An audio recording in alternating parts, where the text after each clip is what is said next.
I'd like to call the November 4th, 2024 Planning and Zoning Commission meeting to order.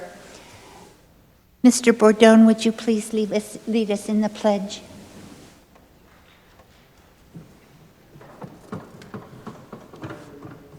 To the flag of the United States of America and to the republic for which it stands, one nation, under God, indivisible, with liberty and justice for all. Thank you. Clerk Kelly, would you please take roll? Chairperson Griffiths, Here. Vice Chairperson Evans, Here.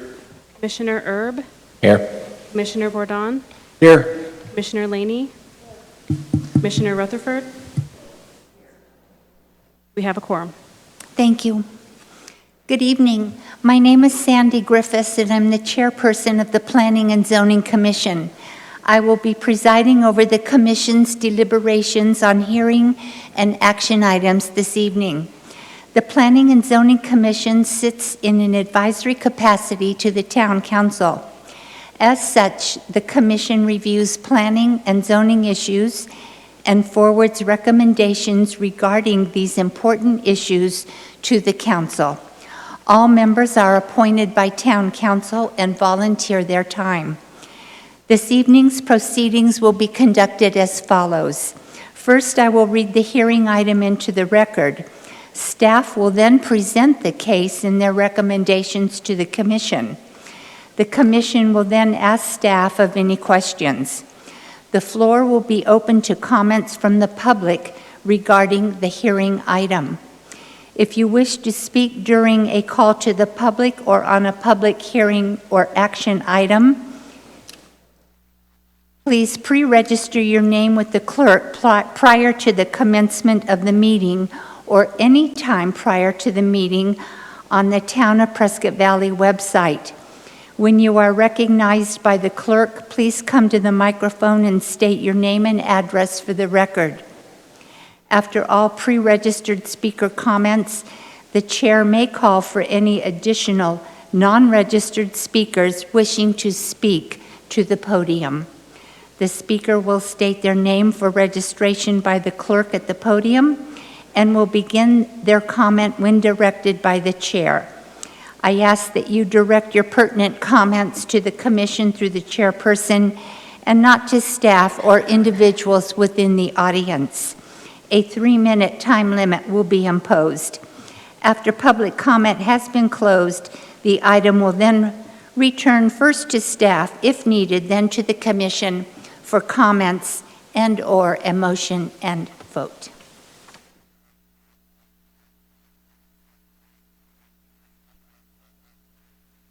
Call to the public. At this time, any member of the public is allowed to address the Planning and Zoning Commission on any issue within the jurisdiction of the Commission, except for items scheduled for a public hearing or action item at this meeting. Those wishing to address the Commission must register their name with the clerk. The Commission's response is limited to responding to criticism, asking staff to review a matter, comment upon, or asking that a matter be put on a future agenda.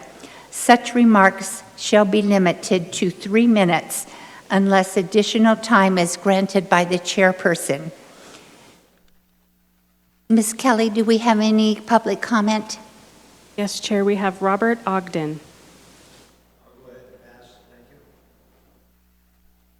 Thank Thank you. you.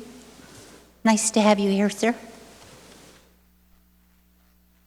Are there any announcements from the Commission? Clerk, any announcements? No. Approval of the minutes is next on our agenda. The July 8th, 2024 regular meeting of P&Z.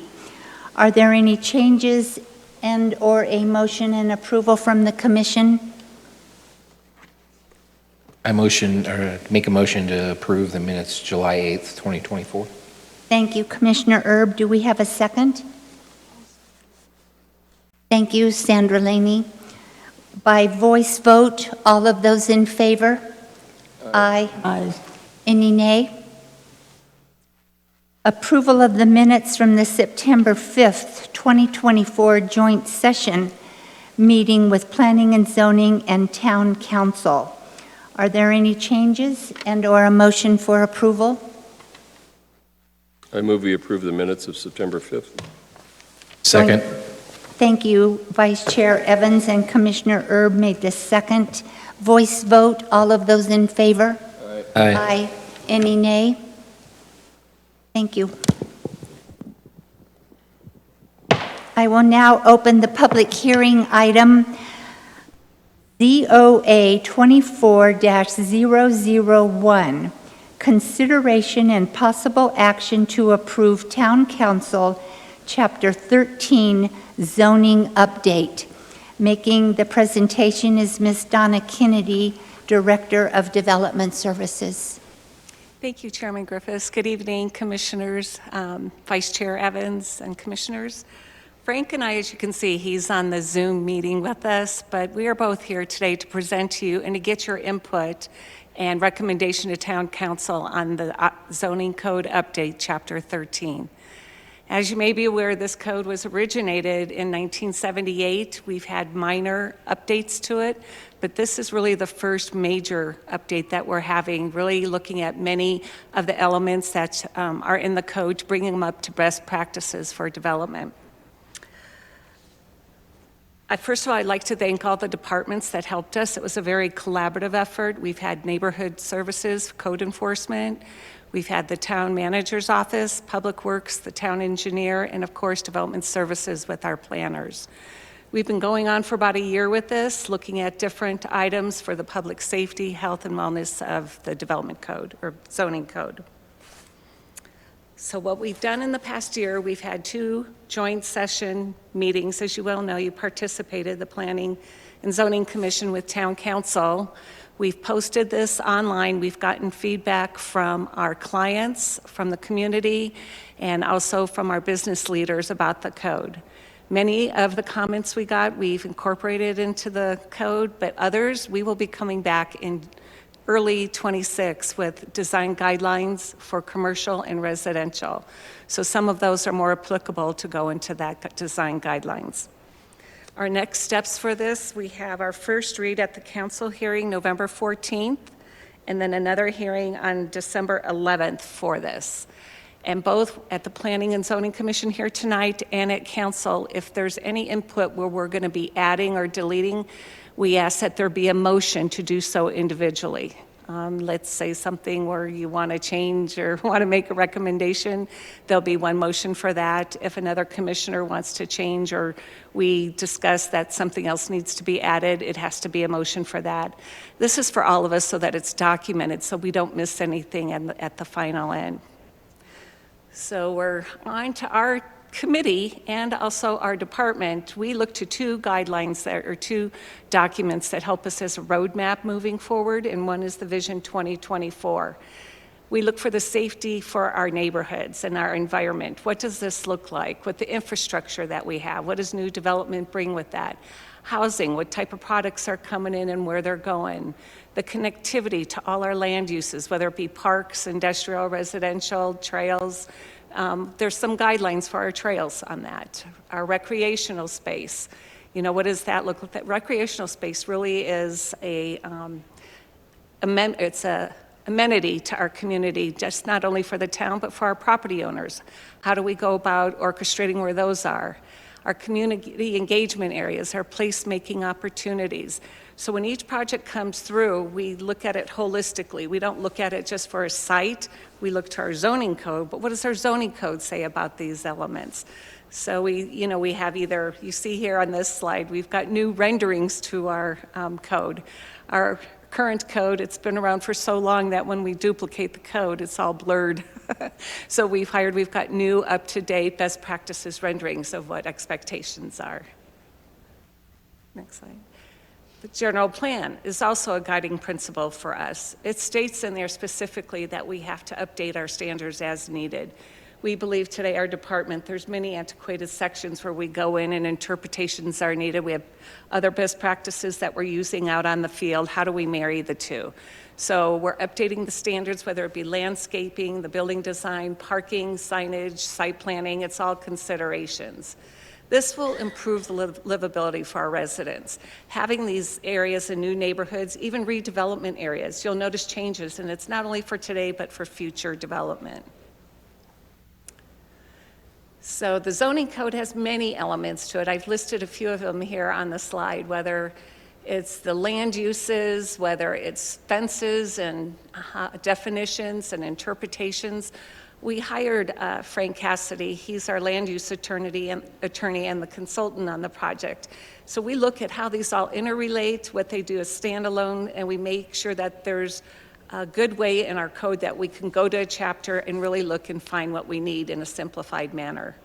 I'll turn it over to Frank Cassidy right now. He'll go through the whole process of what we did, each section, and hopefully if you have any questions, it'll clarify it for you as well.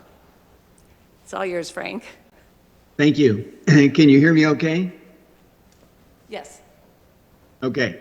Sorry that I'm not able to be there in person. We thought we would try this remotely and see how it works out. So hopefully it will. As you saw in your materials, you've got about, 364 pages of background documents for today's meeting. They include the revised draft of the Chapter 13 zoning, which is the October 16th draft. There's a computer-generated red line that shows changes between this current draft and the draft that you discussed on September the 5th at that joint meeting. There's also a table of major changes, a derivation table, and a housing impact statement that's included with your background materials. Just to give you a little overview of the presentation for tonight, I'm just going to talk briefly about the goals of the revision, some of the key changes, discussion of possible additional little tweaks, and then open it up for your feedback and any tweaks and feedback from the public. So first of all, the goals of the revised draft are really to simplify the language. We've eliminated a lot of legalese and duplication. We've put special topical areas into individual sections. So if you look at Article 13.08, regulations pertaining to particular uses, you'll find those uses for particular uses found there instead of scattered throughout the whole code.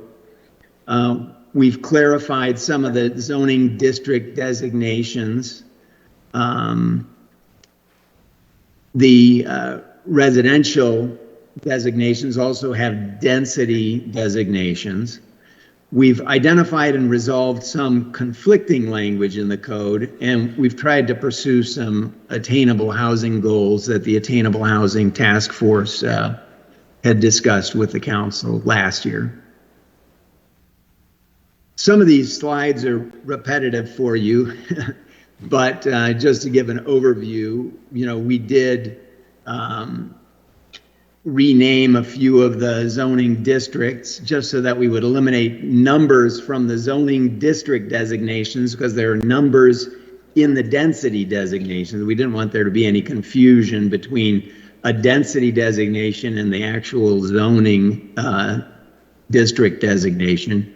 But you can see the list stays the same. They're the same zones, just some of them have different names. As I mentioned, there's a title that has a list of particular uses, and now these particular uses, you simply need to look at these individual sections to find them. So for example, in the existing code, if you look for regulations on marijuana uses, you'll look throughout the code. They're salted and peppered throughout the entire current code. Now they're in one place in the code. This code uses tables instead of text for discussion of permitted and conditional uses. The existing code has many pages of lists of uses. The revised code uses the tables and then has definitions for certain combined uses. So, for example, the animal uses are split into animal A uses, animal B uses, animal C uses. So those uses are combined together in the various categories. And as you look at those definitions, you can see that they get, more inclusive of uses as you go up in the lettering. So the higher letter use, the leisure F use is, I guess you would say, the most obnoxious use, whereas the leisure A use is the least obnoxious use, if you want to look at it that way.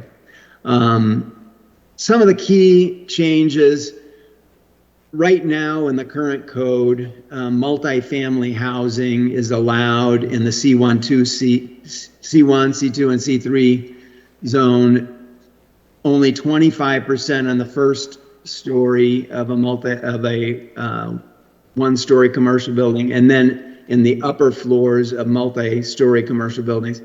In the revised code to help achieve attainable housing goals, the multifamily housing is now also allowed as a primary use to the extent it's approved through the rezoning process. So as long as everybody knew right up front through the zoning entitlement process that you were getting multifamily, it would allow that as a use.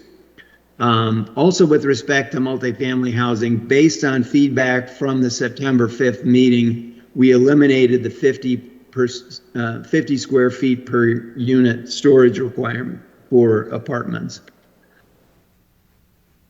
Factory-built dwellings, right now in the existing code, is a little unclear exactly how factory-built dwellings are handled. Just so you know, a factory-built dwelling is built to building code standards, but it's built in a factory. It's built off-site, then brought on-site. This is not a manufactured home, so this is a home built to building code standards. It's just a determination of where it's built. It's built in a factory and brought to the site. The new code is very clear in stating that as far as our zoning code is concerned, factory-built dwellings and buildings are permitted any place that site-built buildings are allowed. The only exceptions from a practical perspective is that, number one, obviously you have to site a factory-built building onto the site, and therefore Town Code Chapter 15, which deals with installation and anchoring requirements, that's going to come into play for factory-built buildings. Also, not having anything to do with the town, but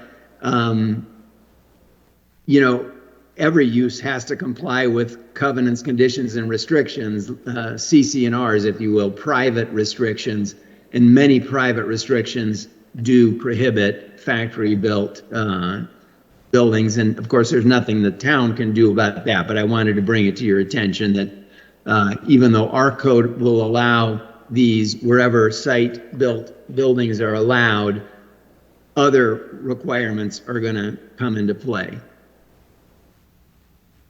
Another key change, you may remember the discussion at the September 5th joint session. We talked about a home of my own, the A Home of My Own program.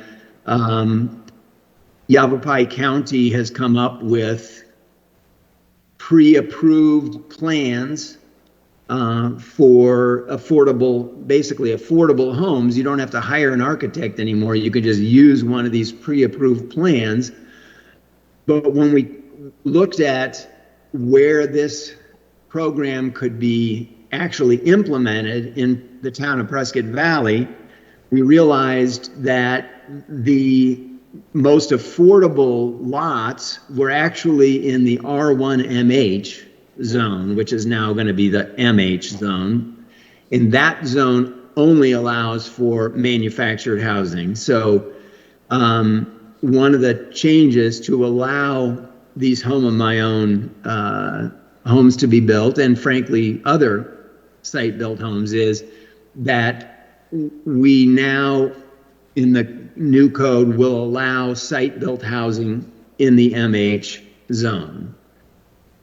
Mr. Cassidy, sorry, Yes. I have a question. Do you mean any site-built home or just a home of my own site-built home? Well, if you remember, Madam Chair, thank you for the question. If you remember the discussion at the September 5th meeting, I had originally proposed that it only be allowed for a home of my own or for some other home that would be affordable to a home making basically 30% of the median income. The feedback that I received at the meeting was along the lines of, well, let's not put a affordability requirement on it. So the way I've inserted this into the current code is simply to allow any site-built home in the MH. Thank you, sir. Certainly. Another key change is that right now, manufactured homes, so these are homes built to HUD standards. These are not homes built to building code standards, but homes built to federal HUD standards. Right now, they're only allowed in the R1H and R1MH, I'm sorry, R1M,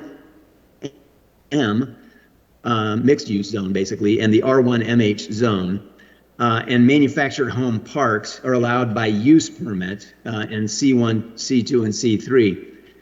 In the update, we're at the suggestion of several comments that I received from folks who are asserting that modern manufactured homes can in fact be built with the appearance of site-built housing.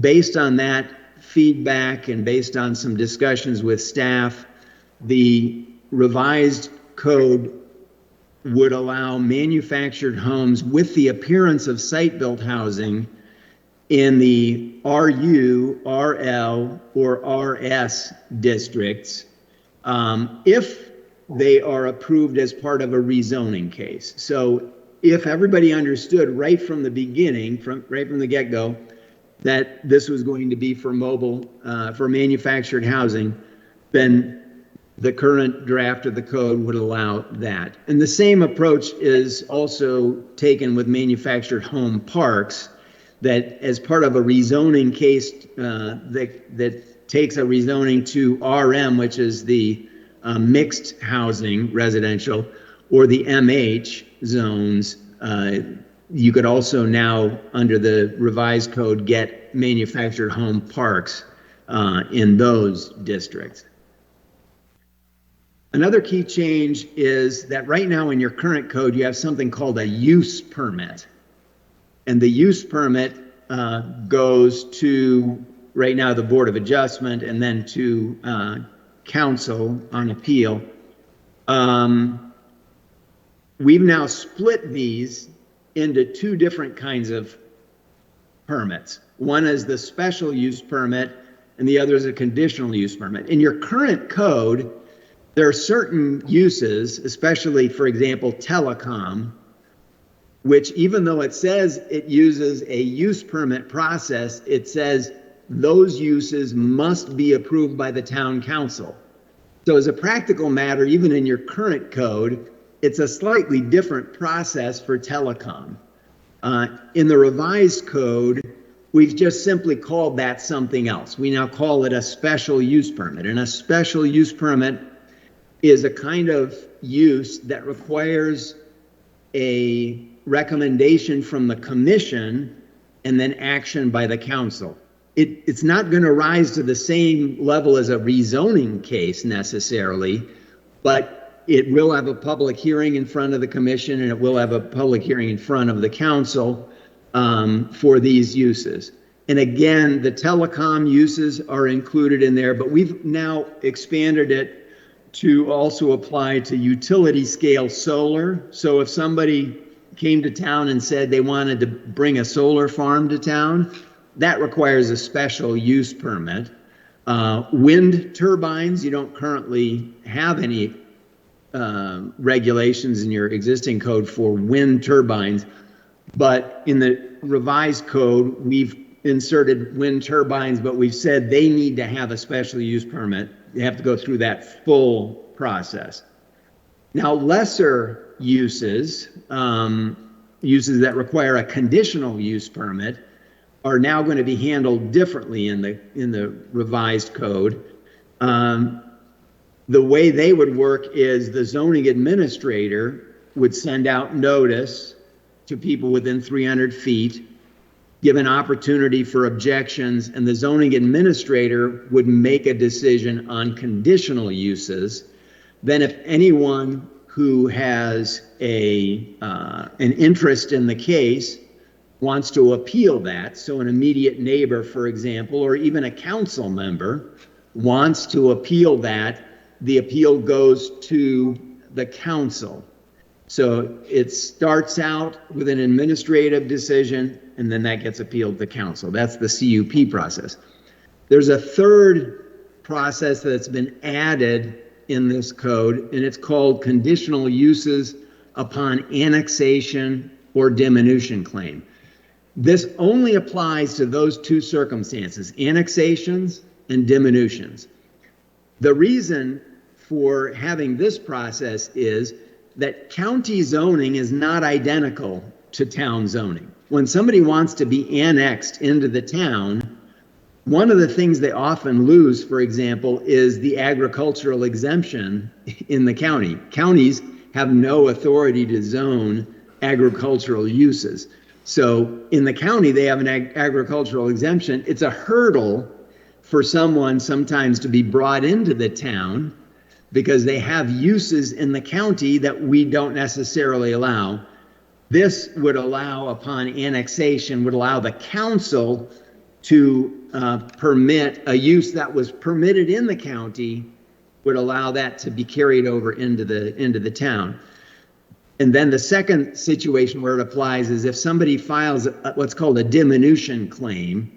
We're talking about a Proposition 207 claim where somebody says, hey, for example, you've adopted this new code, and now I believe my property value is reduced because Cassidy tweaked one of the uses a little bit. And somebody may file a claim against the town saying, hey, I want diminution value for losing that use. Well, the state law allows the council, instead of paying for the reduction in value, it allows the council to say, well, for your property, we will allow that use. And so this provision allows the council to permit that use upon receiving one of those diminution claims. So those are the three use permit provisions that are different. Another key change was discussed at September 5th meeting, what is to allow standard zoning lots of smaller than 10,000 square feet. Right now, your smallest standard zoning size is a 10,000 square foot lot. And because of that, anybody wanting to build standard housing these days has to come in with a PAD. The PAD right now is the only way under your code to get a lot size smaller than 10,000 square feet. If you go anywhere else in the state of Arizona, traditional housing that's being built by one of the normal big home builders are being built on lots smaller than 10,000 square feet. So they can't bring their standard product to your community without getting a PAD under your current code. So this change would actually allow for example, if you have a designation of 8, it would actually allow you to have an 8,000 square foot lot. Right now, under your current code, if you have a designation of 8, you have to have a 10,000 square foot lot, but your overall density can be 8,000 square feet. So if you have, for example, several acres of R1L8 zoning, you might be able to get an extra unit on that combined lot by having the 8 designation, but you can't have an 8,000 square foot lot. Under the revision, you'd be able to have an 8,000 square foot lot. For the most part, this change will only be applied prospectively through rezonings, but there are a few exceptions to that. There is a little bit of acreage out there where there is some density designations that upon adoption of the new code would allow a smaller lot than currently is allowed. So for example, if you look on this slide, the second item, there are 6 acres of R1L8 zoning. So you could have 8,000 square foot density on 10,000 square foot lots. Under the update, that will now be RL8 zoning, and you'd simply be able to have 8,000 square foot lots. So it's a simpler approach, and it allows builders really to use traditional zoning instead of having to get a PAD. Another key change is the PAD. Right now, you have to do a PAD under the existing code if you have more than 40 acres. The update eliminates that. If you have more than 40 acres and you want to go, if you want a rezoning to one of the traditional zones, you can go ahead and get rezoning to a traditional zone. You don't have to do a PAD under the update. And now, instead of being available for larger properties, it's now going to be available for land area of 5 acres or larger. So you can actually use a PAD on a smaller parcel of land. It's also allowed under your current code is allowed only as an overlay zone. So there's an underlying zoning designation, and then you have an overlay of PAD. And of course, the developer, the property owner, writes the rules for their PAD for the overlay. In the update, it just eliminates that layer and says, if you want to have a PAD as a primary zoning designation, you can do that. The PAD now follows a standard rezoning process with one exception. For a PAD, you have to have a whole bunch of upfront information. That's not required for a standard rezoning case. Any subdivision plats and development plans that are consistent with the approved PAD rezoning are now going to be reviewed and approved administratively instead of through some quasi-legislative process that's in your current code. So one exception, by the way, to the processes is that already approved PADs have to follow the procedures that went with their PAD. So in other words, if that PAD said that amendments will be done in the following manner, and it listed what manner those amendments had to be made, that will still apply to old PADs. So most of these changes for PADs are going to be prospective.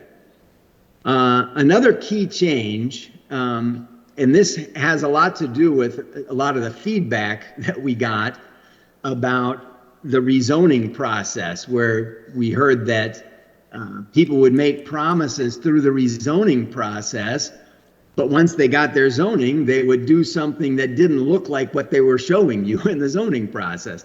So now there's a new rezoning procedure section that uses the term preliminary development plan. Right now, that term is only used for PADs, but now it's going to be used for all rezonings. Preliminary development plan means it's all that stuff that the property owner showed you, all the pretty pictures, all the plans that they showed you to convince you to get the rezoning. That's now made part of the rezoning case.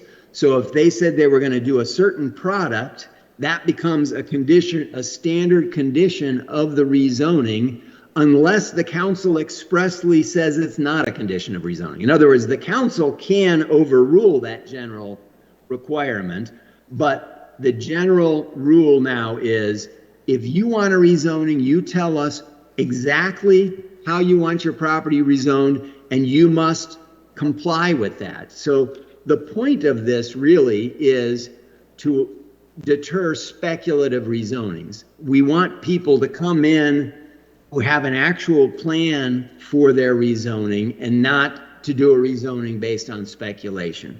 So this uses the preliminary development plan terminology to identify a plan that identifies what your zoning entitlements are. So that's the terminology we now use. Another provision, well, there's some more. I actually have 2 slides on the rezoning procedure, so this is the second slide. It does point out that it identifies what a substantial change is. If a rezoning applicant wants to change what they got approved, they have to come back through the rezoning process. And by the way, many of these procedures that you're going to find in the rezoning section, they were already in the code, but they only applied previously to the PAD process. Now they kind of apply to all the processes. People need to be clear about what they want up front, and then those requirements become part of the rezoning. They get recorded as along with the ordinance to identify the zoning entitlements for that property. Another key change is that we've added a rezoning shot clock. Now, standard rezonings must be reviewed within 180 days. We did this because state law this year requires all cities and towns to adopt a rezoning shot clock before the end of the year. So we figured we might, we're doing this rezoning, the zoning update, so we might as well stick the shot clock that's required by state law into the current draft. So you'll find the shot clock provision in the current draft. It does not apply to applications for PAD or in historic zones, by the way. I don't remember that you guys have any of those, but you certainly have PAD applications. So you don't have a 180-day shot clock for PADs, but you do have 180-day shot clocks for all other rezonings.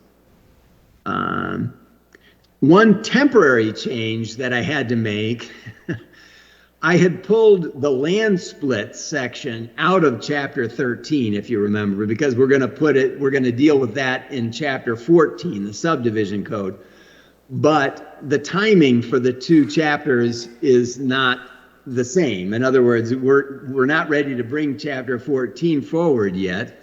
And so to avoid not having regulation over land splits for a little while, I plopped the land split section back into chapter 13. When we bring chapter 14 forward again, I will push it back to chapter 14 as we had planned before. So anyway, that's the way that goes.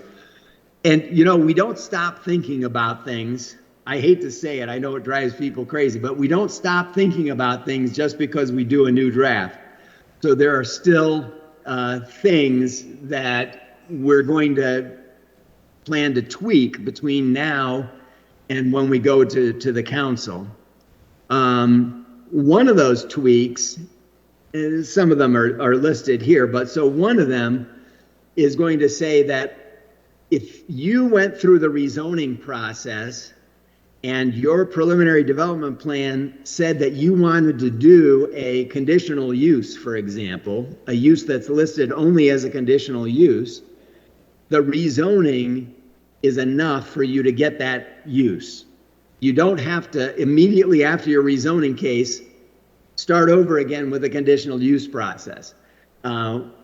I realized after I prepared the draft that I had failed to recognize that there was a potential for a repetitious process. You can imagine if you had an SUP process after a rezoning, you'd basically be going through essentially two rezoning cases in front of the commission and council. So that's one of the things. Another tweak is out of a concern for a legal issue.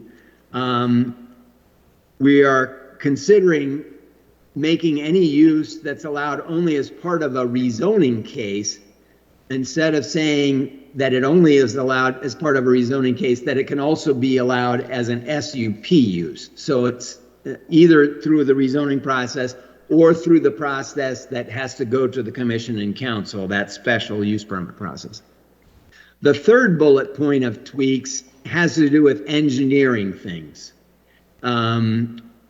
You know, the engineering folks have concerns about some of the specific language, and so I want to make sure that everybody understands that even if you have your preliminary development plan approved through the rezoning process, you still must meet engineering standards as part of your final development plan. The final development plan is now going to be totally administrative, but when that final development plan comes, if the engineering shows that something on your preliminary development plan doesn't work, you still have to follow the engineering. In other words, the engineering overrules anything that's on your pretty picture for your preliminary development plan, if you understand what I'm saying. So the engineering, you always have to prove up your engineering.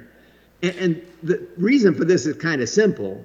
The council members, the commission members and council members are, for the most part, not engineers.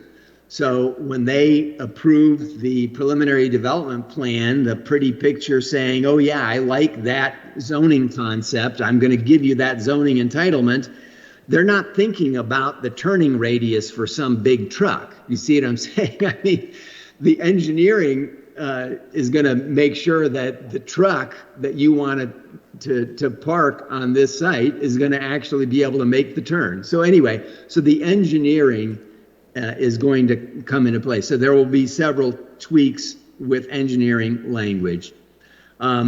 Also, it was noticed by a staff member during this process that the special use permit process was missing some procedural language, so that needs to be added back in. That was my bad. I needed to put that in, and I intended to, but ended up not doing that. When I split it off from conditional use permits, I failed to repeat some of the process.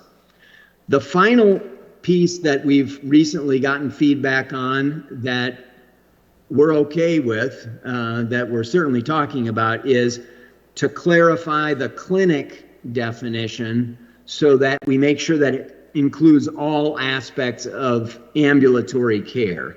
I've looked at a definition, a couple definitions of ambulatory care, and to me, it looks like it fits the definition of a clinic. But we've gotten some feedback from folks who are saying, there are these, what about a blood draw? What about this particular element? Could you do that in a clinic? And so we're going to try to clarify and flesh out some of those elements. So I've obviously been talking for a long time. I apologize for that. But now is your opportunity to ask me a boatload of questions or whatever you want to do. It's time for your open discussion, and I'm happy to answer any questions you might have. Thank you, Mr. Cassidy. At this time, I'll bring it back to the commission. Commissioner Laney, do you have any questions for Mr. Cassidy? Commissioner Erb? So I have one question, I guess more probably clarification, Mr. Cassidy. When you were talking a second ago about your example about what would constitute a clinic, the things you could do in a clinic and stuff, and it brought me to another issue within the rewrite of the zoning code here, relative to definitions. Has there been consideration to your example and/or to the definitions within the rezoning or the zoning code rewrite?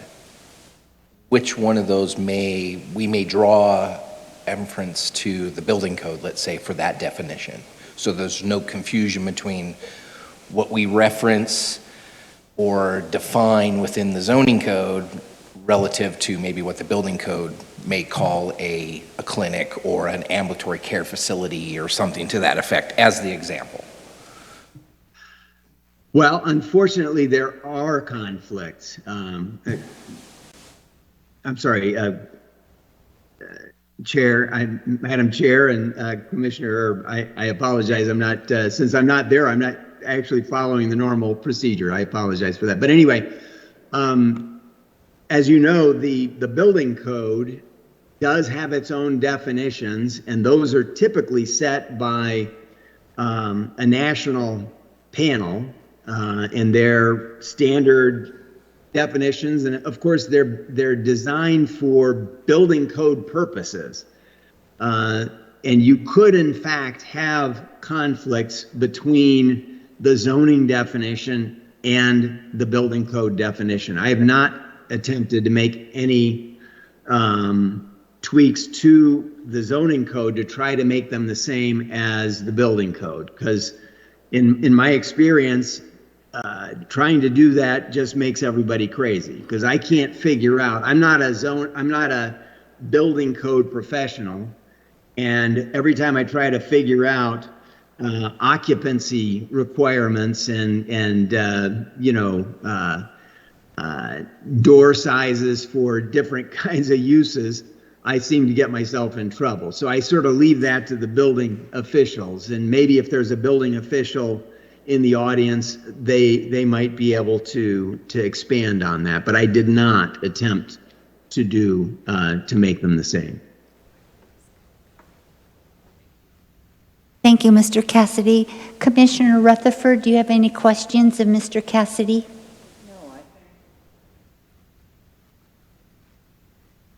I think Mr. Cassidy explained the changes very well.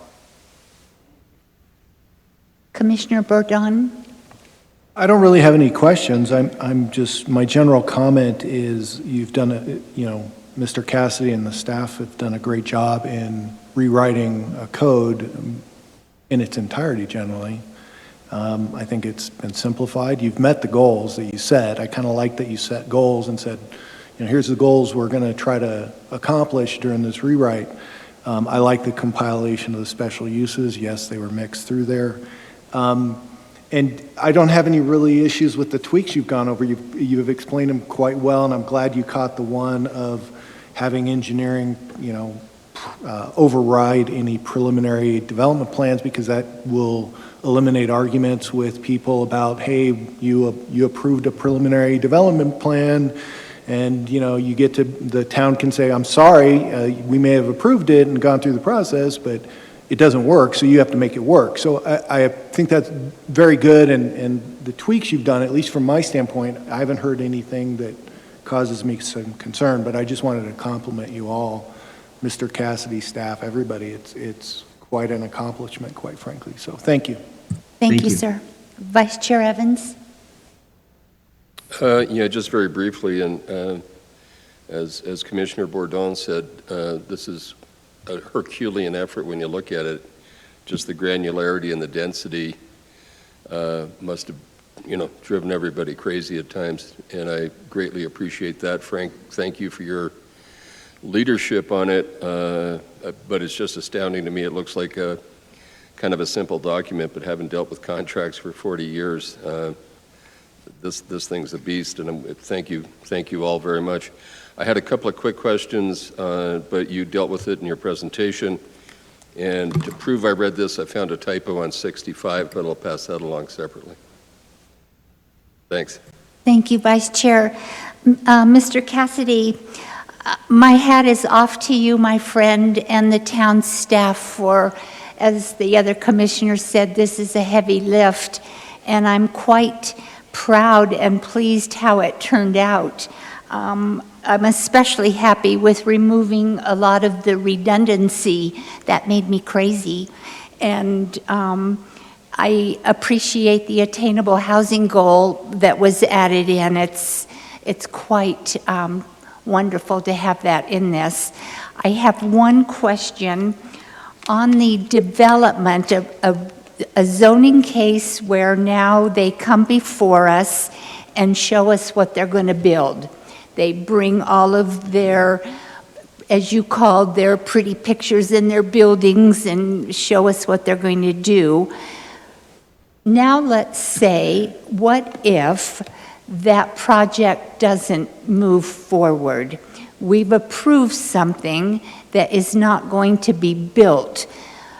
If the land sells, now does the new owner have to come to us with another process and another development plan, or can they assume the previous approved development plan? Madam Chair, the zoning entitlements run with the land, so as long as the new owner is willing to accomplish what the applicant, the zoning applicant, promised to you and follow the pretty pictures and the plans that were approved, then they can also accomplish that. But if they make a substantial change to what was approved, they must go through the process again. A substantial change would be determined by the zoning administrator. When the zoning administrator looks at it, they would consider it in terms of, for example, how important was the issue that the new applicant wants to change in the rezoning process. If there was something that through the public hearing process you were very concerned about, that was very clear on the record that the commission and the council were very concerned about, and now a new developer wants to get rid of that, that's more likely to be a substantial change, if you can see what I'm saying. If the applicant was showing a housing type, a particular housing type, and their rezoning was approved for that particular housing type, and then they want to do an entirely different housing type, that will be a substantial change. They'd have to come back, show you new pretty pictures, and you would have to say, okay, I'm okay with you doing that alternative plan through the rezoning process, commission and council, or the commission and council would tell that applicant, no, that's so far different from what we approved, and it doesn't fit in that place. So we're not going to allow you to make that substantial change. Thank you for that clarity. I appreciate it. Commissioners, any other questions of Mr. Cassidy? Thank you, sir, for your hard work. Thank you. Clerk, do we have any registered speakers for public, or for our agenda item, our public hearing item? Yes, Chair, we have Jason Knox. Mr. Knox? Good evening. My name is Jason Knox, and I live at 4790 North Sheridan Lane. I only have two items. I'm asking you guys to table this till the new council is seated in January, and so that the current lame duck council can't do things that the public doesn't want. Some of these changes seem valid, others do not. And I'm just asking you to postpone it briefly so that the new council can make the decision on it. My second item is this term attainable. It's a buzzword that means nothing. A $10 million house is attainable by somebody. So would everybody please stop using it? It doesn't mean anything. It's just deceiving to the public. You're making it sound like affordable, but it isn't. Thank you. Have a good evening. Thank you, Mr. Knox. Any other comments from the audience on the public hearing item? The public hearing item is now closed. Bring it back to the commission. I do have one motion that I would like to make as far as a change. Does anybody else have any other motions or comments? Commissioner Laney?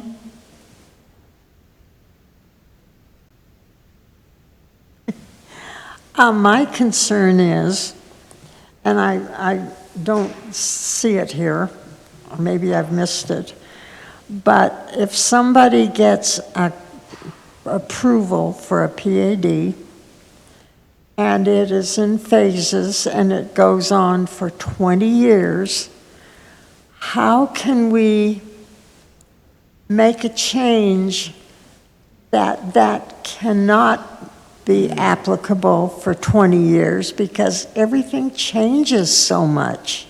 How do we deal with that?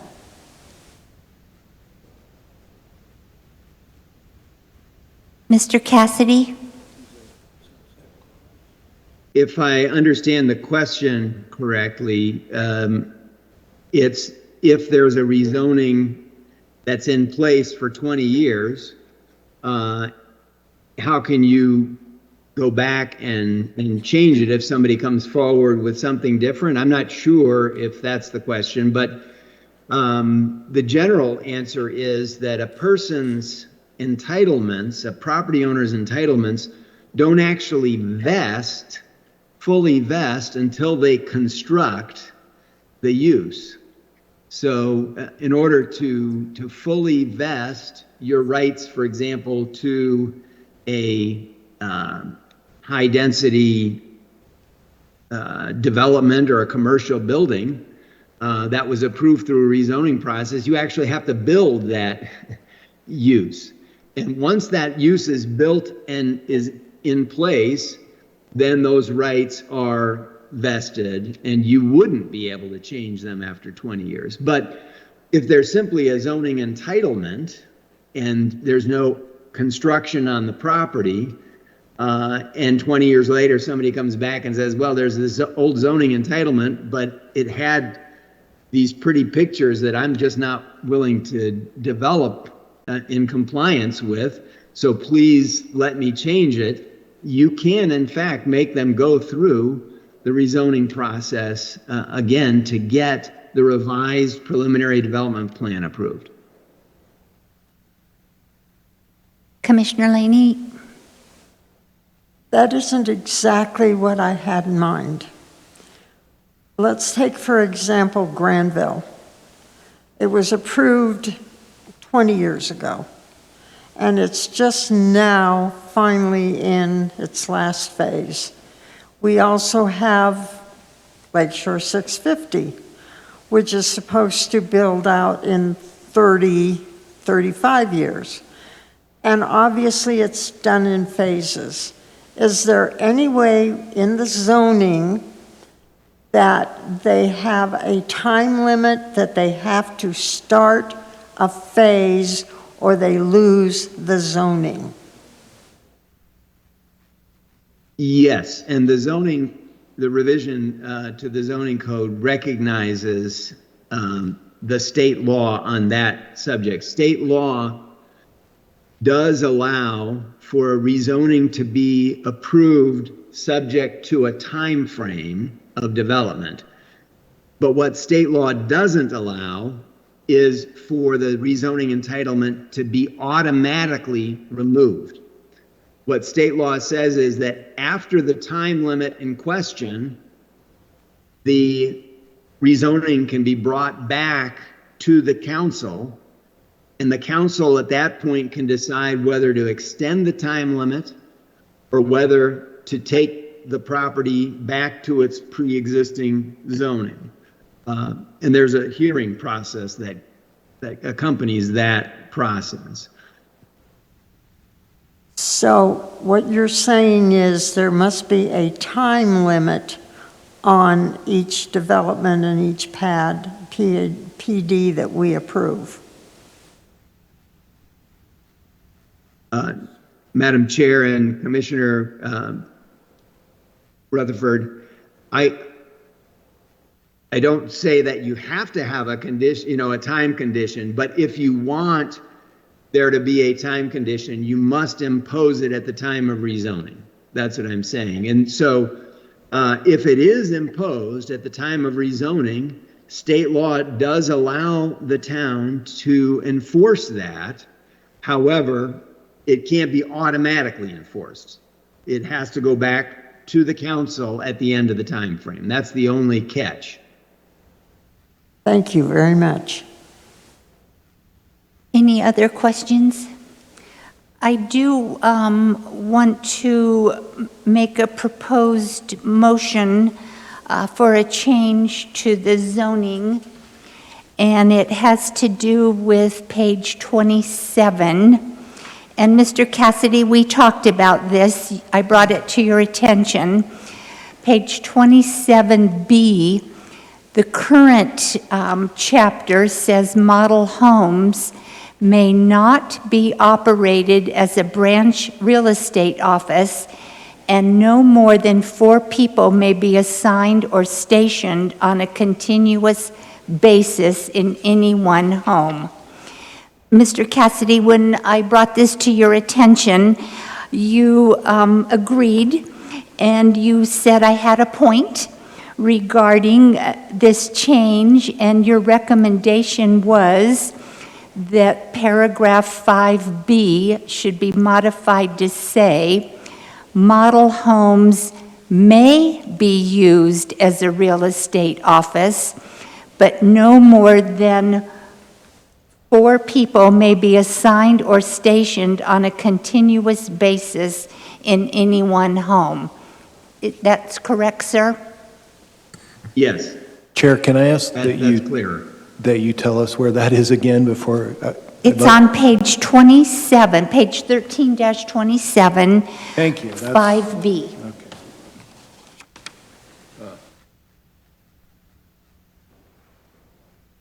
Can you repeat that? Would you like me to repeat it? Well, just Well, because I got lost trying to hunt it down. So I just, under 5B? it currently says model homes may not be operated as a branch real estate office. I would like to make a proposed change, and Mr. Cassidy agrees. It should say model homes may be used as a real estate office, but no more than 4 people may be assigned or stationed on a continuous basis in any one home.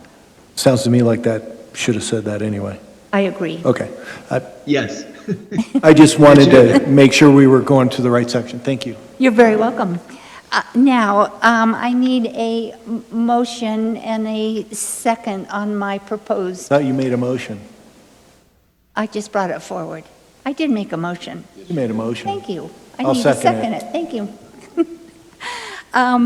I will do a voice vote. All of those in favor? Aye. Aye. Opposed? Thank you, Mr. Cassidy, for implementing this. Thank you.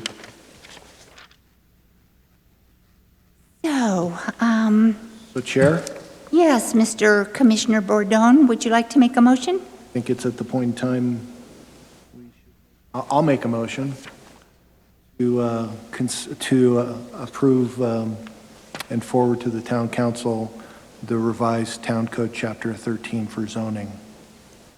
And that's our public hearing item ZOA 24-001. Yes, thank you. You're welcome. Do we have a second? I'll second. Thank you, Vice Chair Evans. I have Madam to, Chair, can we just include your motion in your motion? I have to revise my motion to say, include the item previously approved, And the tweaks. the tweaks in the update. Mr. Evans, you approve? Yes, sir. Ms. Kelly, will you call for a vote, please? Commissioner Rutherford, Yes. Commissioner Laney, Commissioner Bordon, Yes. Commissioner Erb, Yes. Vice Chair Evans, Yes. Chair Griffiths. Yes. One more item, adjournment. Do we have a motion? Motion to adjourn. A second, please? Thank you. Voice vote, all those in favor? Aye. We're adjourned. It's my favorite motion.